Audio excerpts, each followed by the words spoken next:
Hi everyone, welcome to our comprehensive hero guide series where we fully examine a Dota 2 hero. The mission of these tutorials is to give you a methodology based upon raw statistics, advice from professional players, and our own experience. We are your hosts, Physics Mathman and Luminous Inverse. In this episode we will provide an in-depth analysis of Mortred, the Phantom Assassin. Phantom Assassin is a melee agility hero best suited for the one position. Although PA requires expensive items to reach her full potential, her abilities allow her to acquire farm in a safer manner than most hard carries. If left unchecked, Mortred becomes a formidable hero with the possibility of single-handedly closing out games. Let's take a look at her skill set. Her first move, Stifling Dagger, is a long-range projectile which slows on contact, deals a set amount of pure damage to the target, and grants a small amount of flying vision. The impact damage, mana cost, and slow duration scale with level, while the range and slow percentage are static throughout. The dagger deals twice the amount to creeps, making it an effective means in last hitting at a long range. This is especially useful for PA when facing against aggressive or ranged enemies. Be careful about overusing Stifling Dagger for last hitting or harassing, especially when the enemy has purchased a magic stick, as the spell will quickly deplete PA's limited mana pool. As the game progresses, the dagger's mana cost becomes negligible and can be used on lane and jungle creeps to increase your farming efficiency. Great for farming and initiation, Stifling Dagger is a powerful tool in PA's arsenal. Phantom Strike blinks Mortred to any unit, granting an offensive attack speed bonus for the next 4 strikes or 4 seconds. Without a doubt, the two main applications of Phantom Strike are to start Mortred's burst attack sequence, or escape from danger. As with Stifling Dagger, Phantom Strike can be used to increase farming GPM. However, be careful doing so with early levels of Phantom Strike, as it puts you at risk of being caught out without your only escape mechanism. Blur is a passive that grants physical evasion, as well as a mini-map shroud. It offers more than what first meets the eye. When jungling, moving across the river, or participating in smoke ganks, keep close attention to whether PA's blur icon appears. A careful monitoring of blur and Phantom Strike's cooldown will immensely increase PA's survivability. Finally, her ultimate, Coup de Grace, is a simple percentage-based critical strike, which is notorious for being the highest damaging critical hit in the entire game. The amplified strike works not only on her auto attack, but on the Stifling Dagger as well. Coup de Grace's proccing probabilities are based upon a pseudo-random distribution.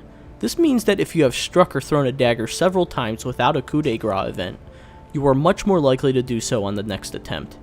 It must be emphasized that the dagger and the melee attack carry different pseudo-random probabilities. This allows one to prepare 2 potential critical hits, which can give a significant advantage when a fight actually breaks out.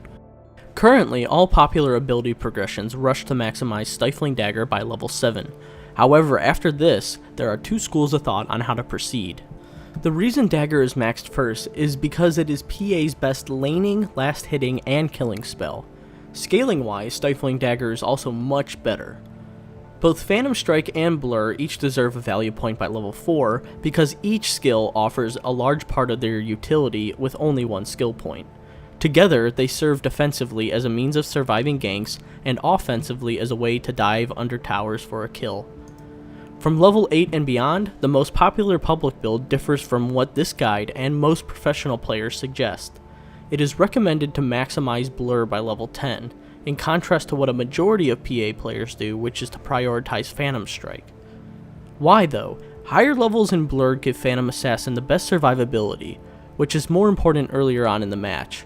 Furthermore, it synergizes with her need to obtain items, as it allows her to better farm the jungle. The reason not to level Phantom Strike is that most early skirmishes are decided by a single blink. Casting more Phantom Strikes most likely means you are diving too hard or should not have committed to the fight in the first place. The main focus of Phantom Assassin in the early game is to secure safe farm. Surprisingly, for a low health melee carry, Phantom Assassin lanes better than most. Because of her versatility, she can even break out of the normal mold and be an effective mid laner. However, this guide will focus on the standard safe carry case.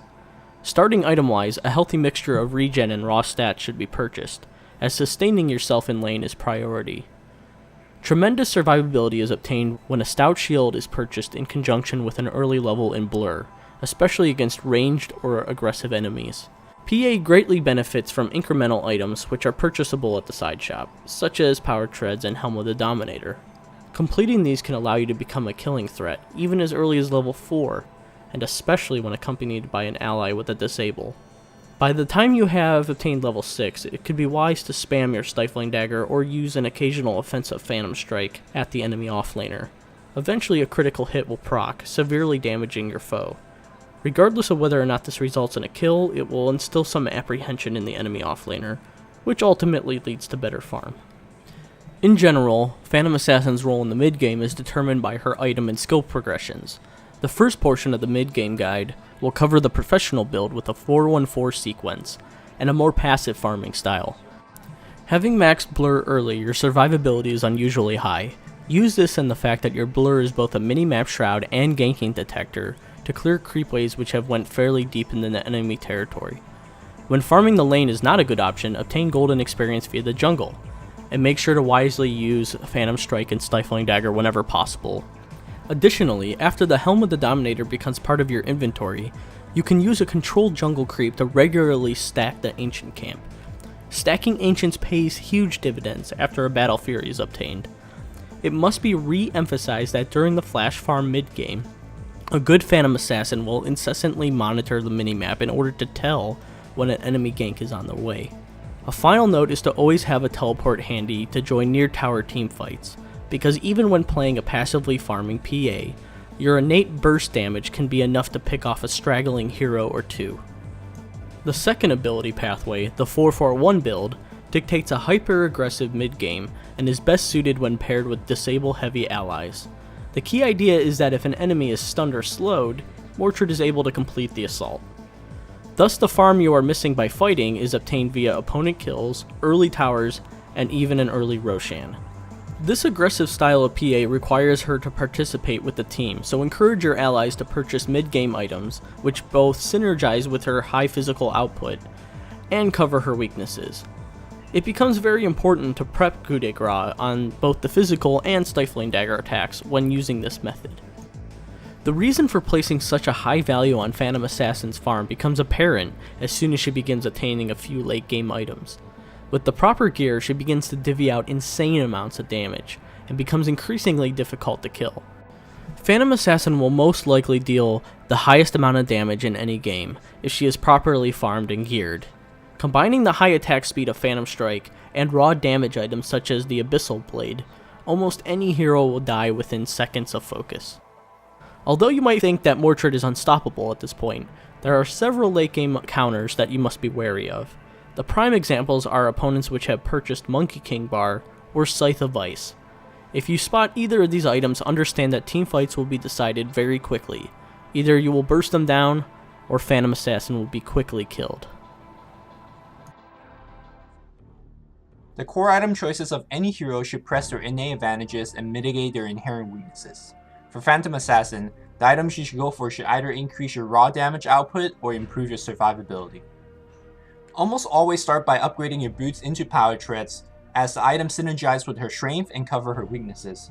Treads are an extremely cost-efficient way to pick up some early game health and attack speed. Battle Fury is the secret to unlocking PA's speed farming potential.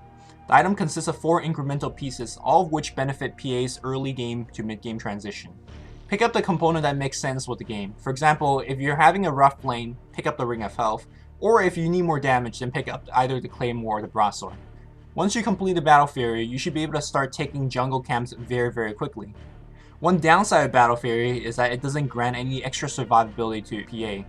For this reason, treat it as an efficient farming tool to ramp into a bigger item. Helm of the Dominator is the most reasonable follow-up for Battle Fury.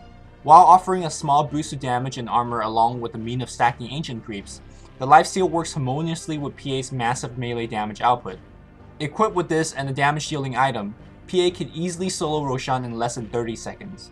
It's not uncommon to see a Phantom Assassin obtain this item, smoke into the Roshan pit immediately, and begin snowballing with the Roshan kill. As a side note, besides stacking ancient camps, some great neutrals to look for are the Alpha Wolf and the Frost Ogre, as their buff directly aids PA's needs. The situational item choices of any hero should exploit the enemy heroes and are very specific to the match. Building the wrong situational item is almost always game losing. To many players, Black King Bar is an absolute must for Phantom Assassin. The health, the damage, and the magic immunity are all things that Phantom Assassin needs, and BKB often defaults as a follow-up item to Battle Fury and Helm of the Dominator. Specifically, BKB is great against lineup with multiple stuns and magical burst damage. Since PA is a agility hero, BKB is more of a defensive item than an offensive one, and if you're farming more than fighting, you're better off buying damage items instead of BKB. Also, in a game where Phantom Assassin and her team is very far behind, she might need another damage item to provide more damage and roll the dice on Coup de Grace.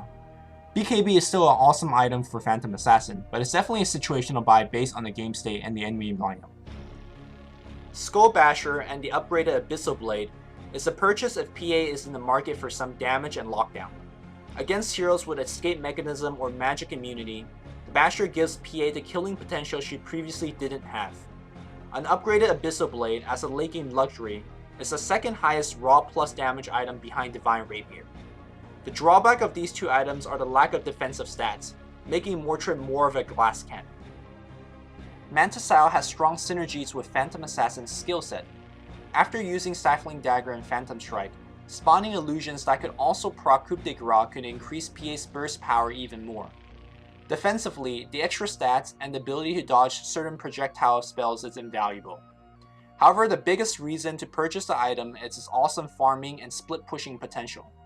After level 14 or so, activating Manta Style on agility treads creates two illusions that could take out an entire creep wave on their own.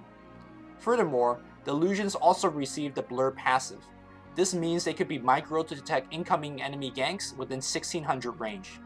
This makes pushing deep into the enemy territory or scouting Roshan much safer. Lastly, the 10% movement speed boost further increased PA's farming capabilities moving from lane to jungle. Let's quickly look at some enemy lineups to see what situational items PA should buy. This enemy lineup has a good mixture of magic damage and stuns, which prompts a defensive item like BKB. In the early game, Free Farm resulted in an extremely early Battle Fury, which transitioned into a BKB to counter the mass blade mail by the enemy team. The enemy lineup will likely fight aggressively during the mid-game, prompting the more fighting-oriented public PA build. Responding to the aggressive tri-lane, PA built early damage and laning items such as Aquila and Helm of Dominator, transitioning into an early Basher. Of course, there are more situational items, and here's a list to consider for your games. The ticking time bomb, Phantom Assassin proves to be a powerful melee hero who can slay her opponents with 4-digit critical strikes. Although she takes some finesse and requires careful early play, with practice and careful monitoring of position, anyone can become a formidable Phantom Assassin.